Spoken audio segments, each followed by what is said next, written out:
way, but also it's for flavoring. So at the end, if you think it needs more salt, you can always add some more salt. If you feel that that you've added too much salt for your tasting, just don't put as much in next time. Is that pretty clear? And you just have to get clever at where you hang your cheese. I don't hang mine in the fridge because yogurt's a fermented product. They eat yogurt in the desert in India. I've seen it. They don't have refrigeration there. They hang it as well. It doesn't go off. You will be fine. Only, I think a week ago there was like that ridiculous day where it was like above 35 degrees. I put it in the fridge then. But below 35 it's totally fine. So like all you need really to hang your cheese is just a bucket and a wooden spoon. So the wooden spoon rests on the bucket and you tie, I'm just going to do it over the grass, it's not going to kill the grass. So you get two sides in each hand, like two corners, and you just tie that over the wooden spoon. So your wooden spoon's in there and you put a rubber band around it and it'll just hang. Now you can hang that from, I've got really good at hanging yogurt in my house. So like your shower, how you got your shower head, hang around there, put a bucket underneath, broomstick, two chairs, put a bucket, and you can hang lots of labna.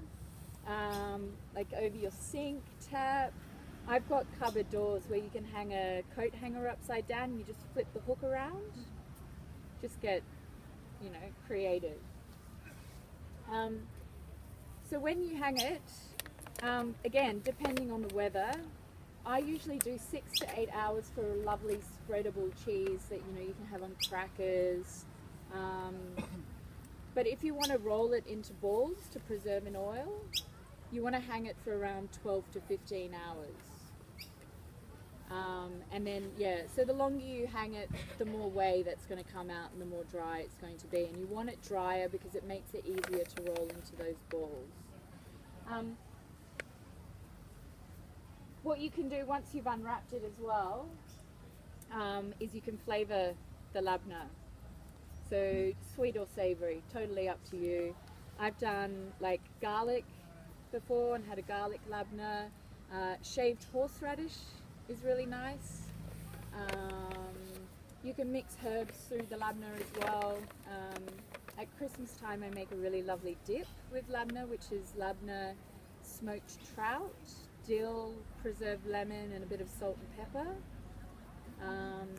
A vanilla bean if you want a sweet cheese. Spices, you can put chili in. I like to serve it though, if I've got people coming over for dinner and I've always got lots of labna, I like to just serve it on a cheese board and you just spread it out and you put chopped herbs all on top and then you use really good olive oil and you dress it like that. Has anyone got any questions so far? What sort of yogurt do you use? Good question. You want to use a yogurt, like a natural yogurt. So when you go to the supermarket, so many yogurts out there. You want to check your ingredients and it should say milk and live cultures or milk and cultures.